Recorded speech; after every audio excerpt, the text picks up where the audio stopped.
Freezing can be a major problem for ceramic clays and glazes. To show what happens, I conducted an experiment.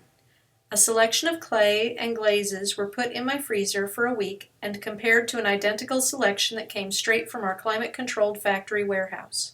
When wet clay freezes, the expansion of water into ice can pull apart the clay particles and then separate from the clay. If that happens to bagged clay, wedging it thoroughly can bring it back to a usable state. If that happens to greenware that's already been formed, this will result in a piece which cracks and peels apart. It's usually a total loss. When glazes freeze, a similar problem occurs.